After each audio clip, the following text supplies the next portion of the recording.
I love autumn. And sometimes here in Houston, we have to wait a long time. Summer seems to linger.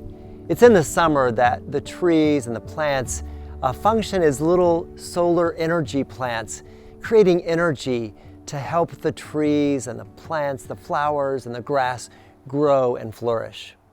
Chlorophyll, the chemical in the leaves, is able to capture the light of the sun as energy, to take in CO2 that we breathe out, and to get water from the ground to create sugars that sustain and nourish the plant.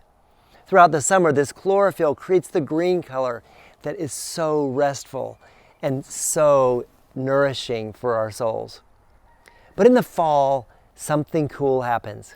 Not as much here in Texas as in other parts of the country, but in the fall, the days get shorter and chlorophyll production starts to slow down.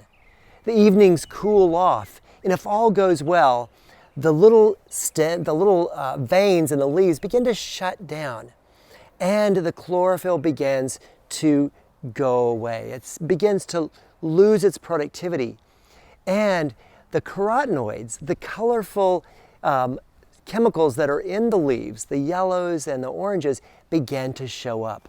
Not only that, as those veins close down and the sugars get trapped in the leaves, that's when the beautiful anthocyanins show up that give color to blueberries and strawberries, the reds, the purples, and the oranges that we love so much. It's in those colors that we see the beauty that has been there all along, but we see it in a fresh way.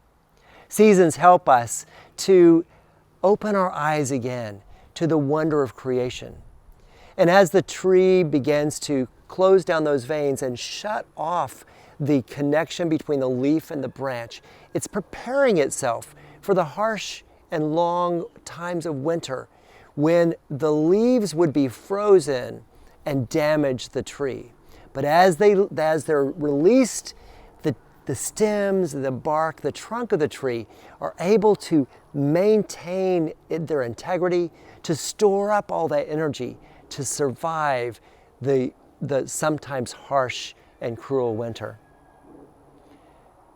Nature gives us a picture of what God wants for us. He wants us to be sustained by the sunshine and the water, by truth and by grace, by connection with the soil of His love.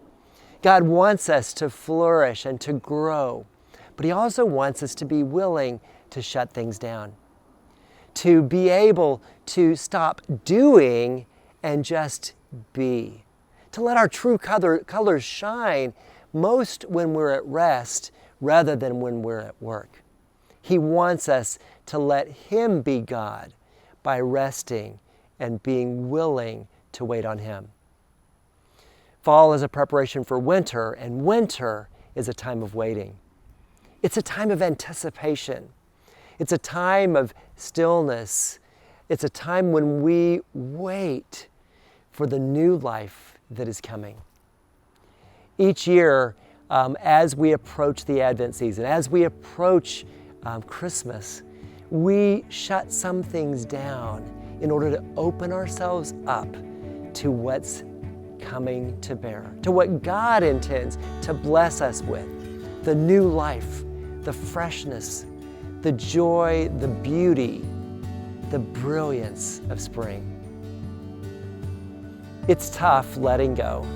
It's tough shutting down. It's tough when we can't produce, when we can't do, and we have to just be. But it's in those moments of waiting that we honor God's purpose and His plan. We brace ourselves for the cold and shore ourselves up for the spring to come.